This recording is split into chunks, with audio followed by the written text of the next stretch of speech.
avons l'espérance de ressusciter également. Amen. J'aimerais qu'on lise quelques passages ce matin. Père, je te remercie pour ce jour de résurrection. Nous voulons prendre le repas du Seigneur. Et tout à l'heure, nous allons le prendre avec foi, bien sûr, mais pas auparavant, vraiment que cette parole nous encourage à réaliser que le Saint-Esprit est descendu et le Saint-Esprit est l'Esprit de la résurrection. Jésus est ressuscité par le Saint-Esprit et le Saint-Esprit est l'Esprit de la résurrection. Amen. Alléluia. Et je veux te bénir ce matin pour l'Esprit de la résurrection. Alléluia. Alors, nous allons regarder quelques passages de l'Écriture ce matin dans Acte 2. Alléluia, merci Seigneur. Acte 2. C'est Pierre qui prêche. Et vous savez, les disciples, on va peut-être prendre un autre passage là tout de suite. Les disciples, à la mort de Jésus, ont été terriblement bouleversés. Pour eux, il n'y avait plus d'espérance. Jésus était mort, c'était fini, leur rêve était fini et ils étaient profondément malheureux, tristes, découragés et déçus. Ils avaient l'impression d'avoir été trahis. Et pourtant, Jésus leur avait dit, au bout de 3 jours, je vais ressusciter. Mais ils ne pouvaient pas l'imaginer, ils ne pouvaient même pas imaginer qu'il allait mourir sur la croix, ils ne pouvaient pas imaginer tout cela. Et donc, ils sont repartis et à ce moment-là, Jésus s'est révélé à eux. Jésus est revenu vers eux pour leur montrer, regardez, le premier jour de la semaine, c'est-à-dire le dimanche matin, Marie de Magdala était au sépulcre dès le matin parce qu'elle voulait mettre des aromates sur le corps de Jésus. Elle pensait qu'il était dans la grotte, là où il avait été enterré, n'est-ce pas? Et elle courut et elle vit que la pierre avait été ôtée de devant le sépulcre. Alors elle courut, on a informé Simon-Pierre et les autres et ils ont dit, ben, il n'y a plus la pierre, on a enlevé la pierre. Et donc ils sont allés tous ensemble et s'étant baissés, ils ont vu les bandes qui étaient à terre et cependant, ils ont vu que les bandes, il n'y avait plus de corps. Alors ils ne comprenaient pas, ils se sont dit, mais on nous a volé le corps de Jésus, où est-il? N'est-ce pas? Et donc, cependant, on nous dit au verset 11, Marie se tenait dehors près du sépulcre et s'étant baissée, elle vit 2 anges vêtus de blanc qui étaient l'un à droite, l'un à gauche et ils lui dirent, femme, pourquoi pleures-tu? Vous savez, quand on a de l'espérance et qu'on perd un bien-aimé, qu'on perd quelqu'un qu'on aime, c'est vrai qu'on est malheureux et qu'on va pleurer, on va souffrir, on va être en deuil pendant un certain temps. Mais attention, jusqu'à un certain point, parce que l'espérance prend le dessus. Si nous avons de l'espérance, nous savons que nous retrouverons ceux qui sont partis avant nous, nos bien-aimés, parce que Jésus est ressuscité. C'est ce qui fait toute la différence. Amen. Et donc les anges lui disent, mais pourquoi tu pleures? Il n'y a plus besoin de pleurer. Regardez ce qu'ils vont lui dire. Ils lui disent, alors elle dit, mais parce qu'on a enlevé le corps de mon Seigneur, il n'est plus là. Et elle se retourna, et qu'est-ce qu'elle vit? Elle vit Jésus, debout, devant elle.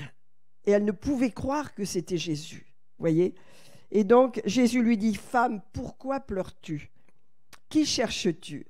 Eh bien, elle explique, voilà, je cherche Jésus, on nous a volé son corps. Et Jésus va lui dire... plutôt, elle va dire, Jésus va lui dire Marie, il va l'appeler par son prénom. Et vous savez, Jésus nous connaît par notre prénom, il nous appelle par ce prénom. Et à partir du moment où elle a entendu son prénom prononcé par Jésus vivant, revenant de la mort, ressuscité, alors elle a dit Maître, et elle s'est dit, vraiment, elle s'est mise à genoux devant lui pour l'adorer. Et Jésus a dit, ne me touche pas, car je ne suis pas encore monté vers mon Père, mais va trouver mes frères. Et dis-leur que je monte vers mon Père et votre Père, vers mon Dieu et votre Dieu, et que je vais revenir. Alléluia. Et donc, vous voyez, le soir de ce même jour, et Jésus est allé offrir son sang dans le ciel. Il est allé dans le tabernacle qui n'est pas fait de main d'homme. Vous lirez ça dans l'Épître aux Hébreux. Et il est allé offrir son sang dans ce tabernacle pour le péché de l'humanité. Lorsqu'on croit en Jésus, Alléluia. Il nous donne une vie nouvelle, lavée. Nos péchés sont pardonnés. Et c'est quelque chose d'avoir nos péchés pardonnés, quelque chose qu'on reçoit. Alléluia. Nos péchés sont pardonnés. Alléluia. Nous n'avons plus la nature du péché. La Bible ne nous parle pas de péché, de faire ci, de faire ça. Elle nous parle d'une nature qui est toujours pécheresse, n'est-ce pas? Et donc, le soir de ce jour, qui était le premier jour de la semaine, les portes du lieu où se trouvaient les disciples étaient fermées. Ils avaient peur des Romains. Tout était fermé. Et qu'est-ce qui se passe? Jésus vint, il se présenta au milieu d'eux et leur dit « La paix soit avec vous ». Alléluia. Et quand il eut dit cela, il leur montra ses mains et son côté. Et les disciples furent dans la joie en voyant Jésus. Enfin, ils commencent à réaliser qu'il est vivant. Il leur montre ses marques. Et donc, Jésus leur dit de nouveau « La paix soit avec vous ». Comme le Père m'a envoyé, moi aussi je vous envoie. Ça, c'est notre mission. Il est ressuscité, n'est-ce pas? Et avec ces paroles, il souffla sur eux et ils reçurent le Saint-Esprit. Donc, vous voyez, Jésus est vraiment vivant. Il est dit qu'il y a des centaines et des centaines qui ont attesté de sa présence.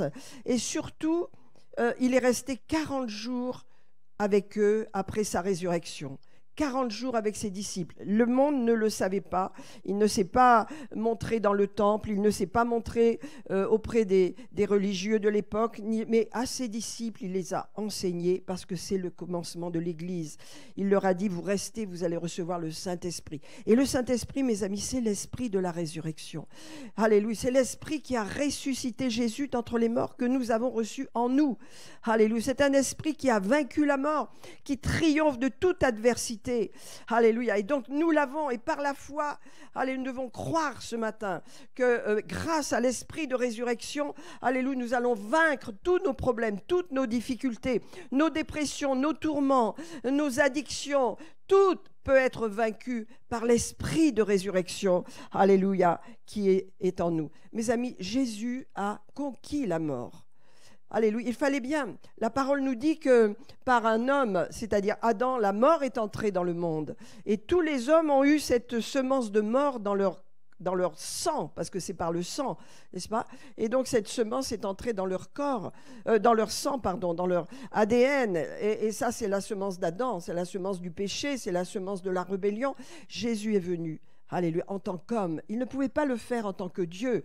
Il fallait qu'il soit humain, il fallait qu'il prenne un corps humain, il fallait qu'il prenne la nature humaine. Non pas la nature pécheresse, mais la nature de l'homme pour acquérir cette victoire et pour conquérir la mort en tant qu'homme. Et donc c'est important que ce soit en tant qu'homme qu'il ait vaincu la mort, parce que nous, qui sommes humains, qui croyons en lui, nous savons que pour nous, la mort est vaincue. Lorsque quelqu'un meurt, eh bien, il y a un démon qui vient dans le monde. Hein. C'est un esprit de mort qui vient les prendre.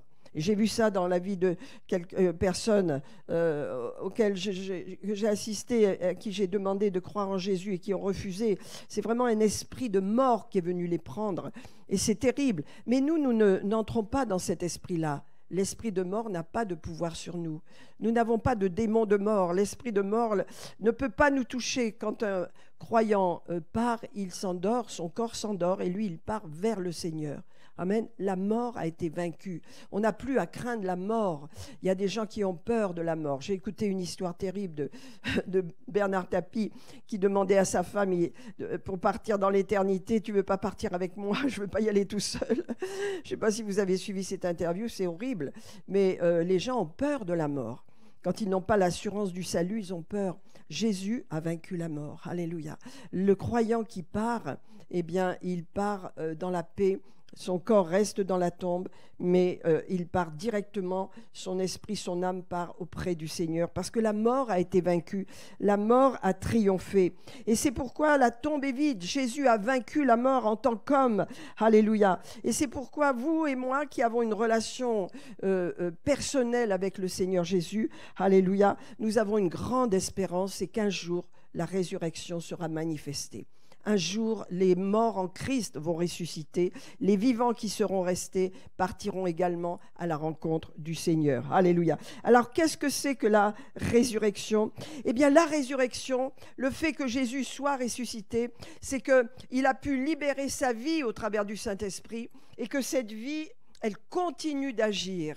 Quand on chante Jésus est vivant, c'est-à-dire la vie de Jésus continue d'agir où? À travers vous, puisque nous qui sommes chrétiens, nous avons reçu la vie de Jésus en nous, son esprit en nous. Eh bien, c'est une continuation.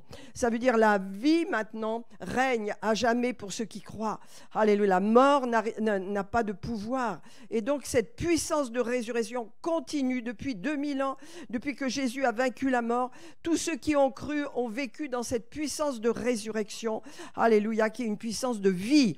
Amen. Et donc, c'est une continuation. La résurrection nous rappelle que, alléluia, Jésus continuellement est vivant à travers son Église, à travers son corps, alléluia, à travers nous, alléluia, et que l'esprit de résurrection est toujours actif. Ça veut dire la résurrection de Jésus est toujours activée. Alléluia. Vous savez, si Jésus n'était pas ressuscité, qu'est-ce qu'on aurait dit de lui? Oh, c'est le bâtisseur d'une grande religion. C'est un philosophe, c'est un prophète, c'est un docteur de la parole, voilà. Et ensuite, il meurt, comme tous ces grands qui ont dirigé des grandes religions, sont morts et sont restés au tombeau. Leur corps est resté dans le tombeau. Le corps de Jésus était introuvable, bien sûr, il l'avait revêtu l'immortalité. Et donc, si Jésus n'était pas ressuscité, ben, c'était quoi? Une autre philosophie, une autre religion? Mais il est ressuscité. Et ça, c'est le seul de toute l'histoire, de toutes les religions que vous pouvez étudier depuis la nuit des temps. Seul Jésus est ressuscité. Seul Jésus a retrouvé un aspect vivant total, un corps, disons, pardon, et il a pu marcher, il a pu être vu par 500 frères à la fois, il a pu partager la parole, il a pu entrer dans la chambre haute, les disciples l'ont vu. C'est pourquoi les 12 apôtres sont témoins de sa résurrection.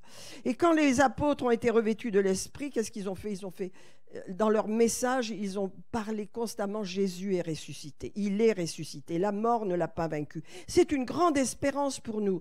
La mort a été vaincue, on n'a plus besoin d'avoir peur de la mort a été vaincue. Alléluia.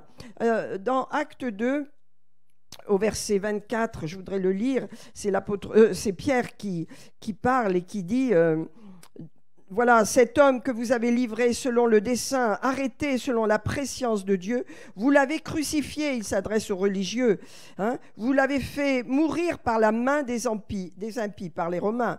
Mais Dieu l'a ressuscité, alléluia, amen, en le délivrant des liens de la mort parce qu'il n'était pas possible qu'il fût retenu par elle. La mort n'a plus de pouvoir sur vous non plus, amen. La mort, l'esprit de mort, qui est un démon puissant, qui prend les gens, qui les amène tout droit en enfer, cet esprit de mort n'a pas de pouvoir sur nous. Il ne peut pas nous toucher. Pourquoi? Parce que l'esprit de résurrection est en nous. Alléluia. Donc Jésus est ressuscité, ça veut dire qu'il est éternellement vivant. Alléluia. Et parce qu'il est éternellement vivant, il nous a donné la vie éternelle à nous-mêmes. Et nous devons comprendre que notre vie, elle est éternelle. Elle ne s'arrête pas lorsque on part, lorsqu'on quitte cette terre ou lorsqu'on meurt. La vie ne s'arrête pas. On continue de vivre parce que la résurrection de Jésus a affirmé la vie éternelle. Au travers de la résurrection, la vie éternelle a été affirmée. Alléluia. Donc j'aimerais qu'on regarde maintenant ce que l'apôtre Paul a écrit dans 1 Corinthiens 15, parce que c'est très très fort. Dans 1 Corinthiens 15, vous avez l'enseignement de Paul sur la résurrection. Paul a reçu cette révélation par Jésus lui-même, par Dieu lui-même. Personne ne lui a enseigné quoi que ce soit. Il a eu cette révélation. Il l'a établie dans la parole de Dieu. Et il est dit... Voilà l'évangile, voilà l'évangile. Au premier verset, vous avez l'évangile. Regardez, 1 Corinthiens 15, verset 1, il dit « Je vous rappelle, frères et sœurs, bien sûr, l'évangile que je vous ai annoncé et que vous avez reçu, bien sûr qu'on l'a reçu, l'évangile, et dans lequel vous persévérez. Oui, nous persévérons dans l'évangile, et par lequel vous êtes sauvés. Et il rajoute, si vous le retenez tel que je vous l'ai annoncé. Attention, nous sommes dans un monde où il y a beaucoup de séduction, beaucoup de tromperie. Restons attachés à la parole de Dieu. Alléluia. Ne nous laissons pas séduire. Autrement, j'aurais travaillé en vain. Et il dit, je vous ai enseigné avant tout, comme je l'avais reçu, que Christ est mort pour nos péchés. Qui est le leader spirituel de toutes les religions du monde qui va mourir pour le péché des gens, les gens mauvais, les gens, même les gens religieux ne plaisaient pas à Dieu. Pourquoi? Parce que la religion est dure. Quelquefois, les gens sont très durs dans la religion.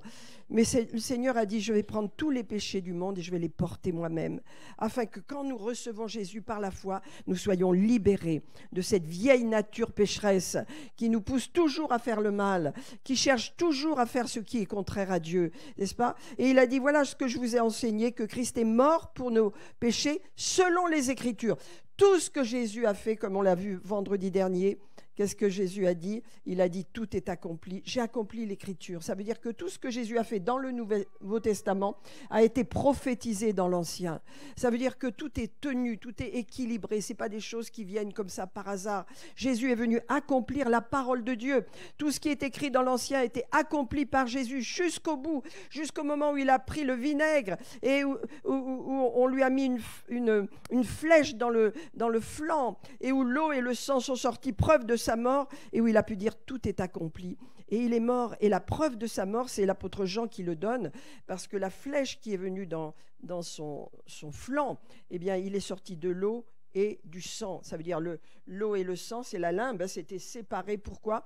Parce qu'il était mort, il a goûté à la mort pour nous. Alléluia. Il est ressuscité. Et l'apôtre Paul dit, je vous ai annoncé, je vous ai enseigné avant tout que Christ est mort pour nos péchés, selon les Écritures, et qu'il a été enseveli. Son corps a été mis dans le tombeau. Mais ensuite, il est ressuscité le 3e jour. Il n'y a plus de corps dans le tombeau. On n'a pas retrouvé son corps, jamais.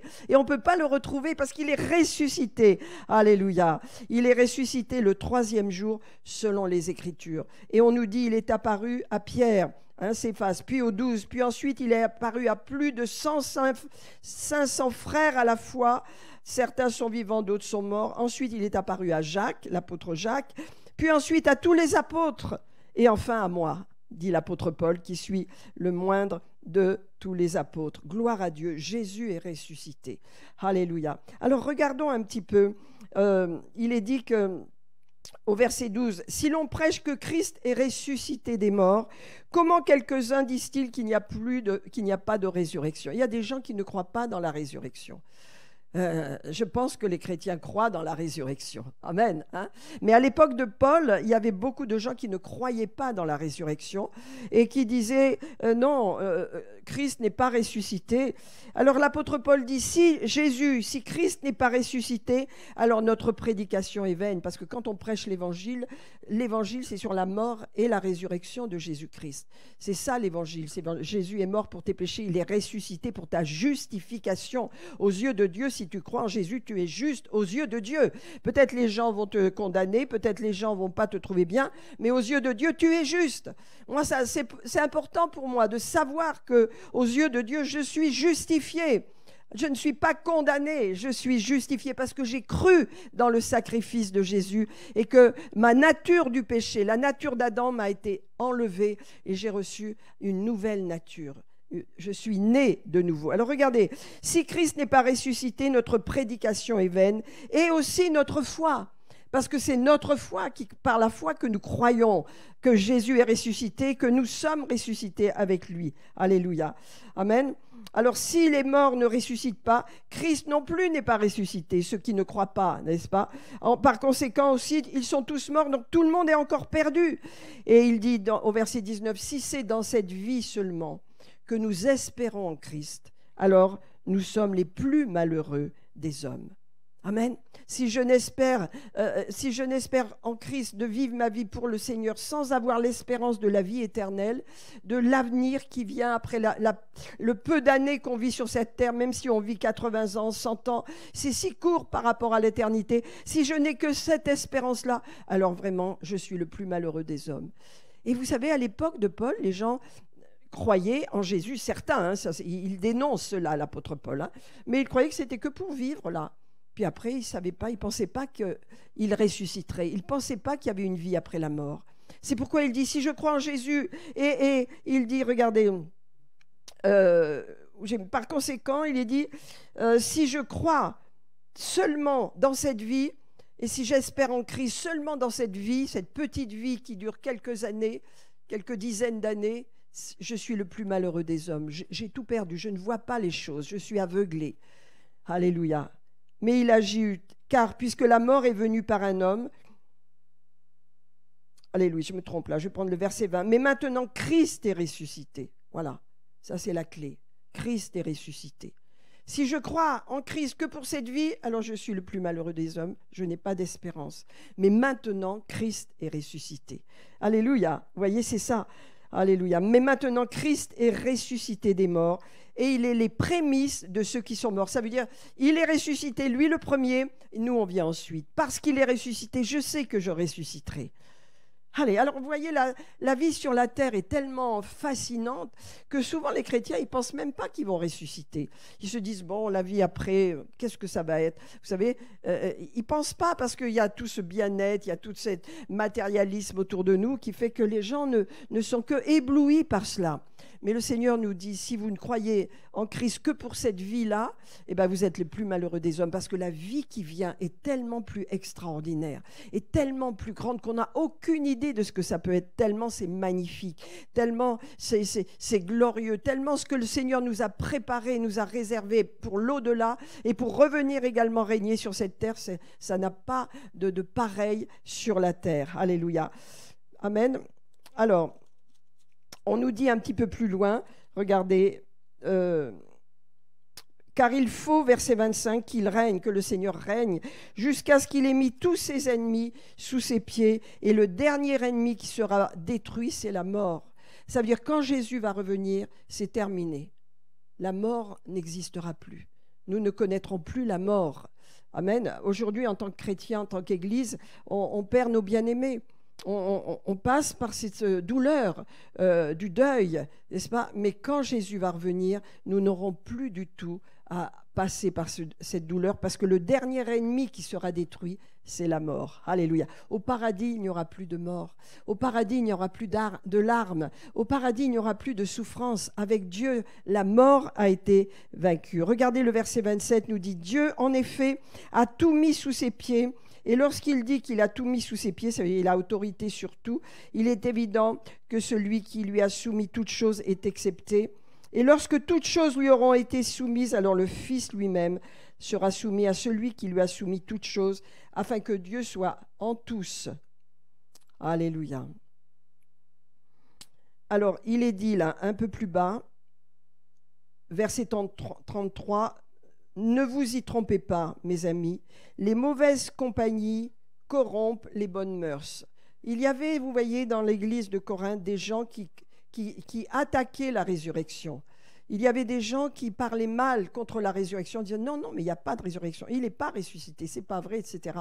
Et donc l'apôtre Paul dit les mauvaises compagnies corrompent les bonnes mœurs. Revenez à vous-même, alléluia, comme il est, et ne péchez pas, alléluia. Et un peu plus loin, il nous dit, en parlant de la résurrection, quelqu'un dira, comment les morts ressuscitent-ils? Et avec quel corps reviennent-ils? Insensé, ce que tu sèmes ne reprend point vie. Et ce que tu sèmes, ce n'est pas un corps seulement, mais c'est une simple graine de blé peut-être. Et il est dit que Dieu lui donne un corps comme il lui plaît. Et il est dit, verset 39, à toute chair, toute chair n'est pas la même chair, mais autre est la chair des hommes, autre celle des quadrupèdes, autre celle des oiseaux, autre celle des poissons. Il y a aussi des corps célestes et des corps terrestres. Mais autre est l'éclat des corps terrestres et autre est celui des célestes. Autre est l'éclat du soleil, autre est l'éclat de la lune, l'éclat des étoiles et des étoiles diffèrent. Chacune d'elles, elles ont un éclat différent. Et il dit, ainsi en est-il de la résurrection. Et ça, j'aime ça. Voilà notre espérance. Regardez. Le corps est semé corruptible. Ça veut dire nous avons un corps qui vieillit. nous avons un corps qui a des douleurs. Il y a des personnes qui boitent, il y a des personnes qui sont infirmes, il y a des personnes qui sont malades, n'est-ce pas? Le corps est semé, il nous est dit, méprisable. Il est semé... le corps est semé corruptible. Voilà. Il ressuscitera comment? Incorruptible. Waouh! Alors, vous avez une dame peut-être ou un monsieur qui a 90 ans, qui est tout tordu, tout, voilà. Mais s'il croit en Jésus, son corps va ressusciter incorruptible. Alléluia, il n'y a pas d'infirme dans le ciel.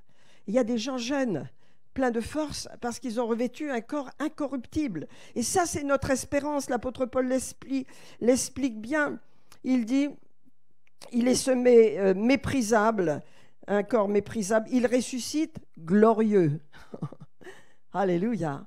Donc notre corps, il est sur la terre, il est soumis au régime de la terre, c'est-à-dire il vieillit, il se fatigue, il se limite, mais la résurrection, c'est notre attente.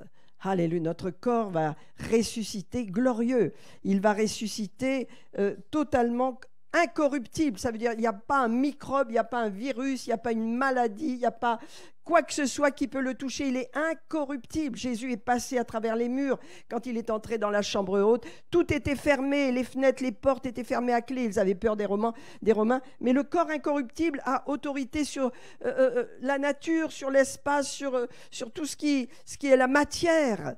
Il passe à travers les murs. Jésus arriverait là, il ne prendrait pas la porte, hein. Il passerait à travers les murs, il serait là, parce que le corps incorruptible a autorité sur la matière.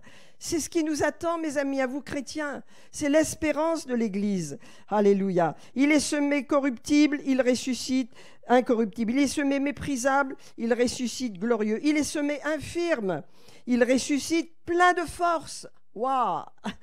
Il est semé corps animal, il ressuscite corps spirituel. Alléluia. Amen. C'est pourquoi au verset 45, on nous dit, le premier homme, Adam, devint une âme vivante, le dernier homme est devenu un esprit vivifiant. Alléluia. Amen. Alors, qu'est-ce que je vais vous dire ce matin à travers ça? Je pourrais encore parler. Alléluia. Ce qu'il y a, c'est que nous avons les preuves de sa résurrection et nous avons besoin de croire dans la résurrection. Et si je crois dans la résurrection, alléluia, je crois que l'esprit de résurrection habite en moi. Qu'est-ce que ça fait? Ça fait une différence. Si je sais que j'ai l'esprit de résurrection, tout ce qui vient de la mort, tout ce qui vient de la maladie, de la défaite, de l'échec, tout ce qui vient de l'infirmité, de tout ce qui fait mal et ce qui réduit notre vie, et ce qui nous paralyse, nous avons triomphé à travers la résurrection de Jésus. Parce que Jésus, alléluia, a vaincu absolument tout ce qui peut nous paralyser et nous arrêter. Et l'esprit de Jésus qui est en nous, le Saint-Esprit, c'est l'esprit de la résurrection. Donc c'est un esprit qui a vaincu la mort. C'est un esprit qui a vaincu tout ce qui peut venir de la mort, c'est-à-dire la maladie, l'infirmité, la pauvreté, tout ce qui agresse l'humanité. Jésus l'a vaincu, il est ressuscité des morts et il nous a donné sa vie. Alléluia. C'est pourquoi, alléluia, nous pouvons vivre dans la dimension de la résurrection parce que nous sommes nés de nouveau. La croix, il n'y a plus personne sur la croix. Elle est vide. Elle est vide. Hein? Il y a, voilà, c'est les âmes. c'est les grains de blé là, qui sont représentés. Mais Jésus n'est plus sur la croix. Il est vivant pour l'éternité. Et aujourd'hui, il est à la droite de Dieu et il a donné sa vie à son Église. Nous avons reçu sa vie. Et c'est ça le message de la résurrection. C'est parce que Jésus est ressuscité, je vis. Et parce que je vis, j'ai la capacité d'apporter la vie autour de moi. J'ai une mission en tant qu'Église. Alléluia. Amen. Et donc, regardez, il dit, mes amis, le premier homme est tiré de la terre, c'était Adam. Hein? Il était imparfait, il a péché. Ok, le deuxième homme, c'est Jésus. Et lui, il vient du ciel. Et on nous dit, tel est le terrestre, tels sont aussi les terrestres. Ça veut dire nous sommes en tant que vivants sur la terre. Mais tel est le céleste et tel aussi et les célestes, c'est-à-dire nous avons les deux natures en nous. Et de même que nous avons porté l'image du terrestre, nous porterons aussi l'image du céleste. Alors voilà ce qu'il nous dit maintenant. Vous pouvez le prendre, c'est le verset 50, 1 Corinthiens 15. Je vous le dis, frères, c'est que la chair et le sang n'héritent pas le royaume de Dieu. On ne peut pas entrer dans le royaume de Dieu avec la nature d'Adam, c'est impossible, avec la nature du péché. On ne peut pas. La chair et le sang n'héritent pas le royaume de Dieu et la corruption n'hérite pas l'incorruptibilité. Il faut un changement de nature. C'est pourquoi ceux qui vont au ciel, ce sont ceux qui ont reçu la nouvelle nature, qui ont la nature de Dieu en nous. Voici, je vous dis un mystère, nous ne mourrons pas tous, mais tous nous serons changés. Et vous savez, le Seigneur, il est engagé dans l'œuvre de changer les vies, de changer les cœurs et de changer les circonstances. Dieu est un Dieu de changement, de transformation. C'est pourquoi il est dit, je vous dis un mystère, nous ne mourrons pas tous, mais tous nous serons changés en un instant, en un clin d'œil, alléluia, à la dernière trompette. La trompette sonnera et les morts en Christ ressusciteront premièrement. Ça, c'est l'espérance. Et nous serons changés, car il faut que ce corps corruptible revête l'incorruptibilité. Voilà. Amen. Donc ce changement va se faire en un clin d'œil. C'est Dieu qui va le faire. Lorsqu'il va, le temps sera prêt, lorsque Jésus sera prêt à nous accueillir, alléluia, alors il va y avoir cette transformation qui va se faire. En un clin d'œil, nous allons changer, nous allons revêtir l'incorruptibilité. Aujourd'hui, sur la terre, je crois dans la résurrection, mais mon corps n'est pas ressuscité. Je n'ai pas revêtu l'incorruptibilité, je ne suis pas ressuscité, vous comprenez, dans mon corps. Bien que vivant, alléluia, il va y avoir ce changement dans les gens qui croient en Jésus, ils vont revêtir en un instant l'incorruptibilité. Regardez, en un instant, en un clin d'œil, les morts vont ressusciter incorruptibles et nous, les vivants, nous serons changés. Alléluia. Amen. Nous serons changés car il faut que ce corps corruptible revête l'incorruptibilité et que ce corps mortel revête l'immortalité. Il le faut. Sinon, on ne peut pas aller au ciel. Alléluia. Mais parce que nous croyons, cette semence que nous avons en nous, qui est notre foi, alléluia, c'est la semence sur laquelle Dieu va s'appuyer pour nous ressusciter. Alléluia. Amen. Donc il faut avoir reçu Jésus, c'est nécessaire. Il faut avoir reçu la vie éternelle. Alléluia. Et il dit, l'apôtre Paul, lorsque ce corps corruptible aura revêtu l'incorruptibilité et que ce corps mortel aura revêtu l'immortalité, alors s'accomplira la parole. Ô mort, où est ta victoire, hein? La mort a été engloutie par la victoire de Christ. Alléluia. Ô mort, où est ta victoire? Ô mort, où est ton aiguillon? Mais grâce soit rendue à Dieu qui nous donne toujours la victoire. Amen.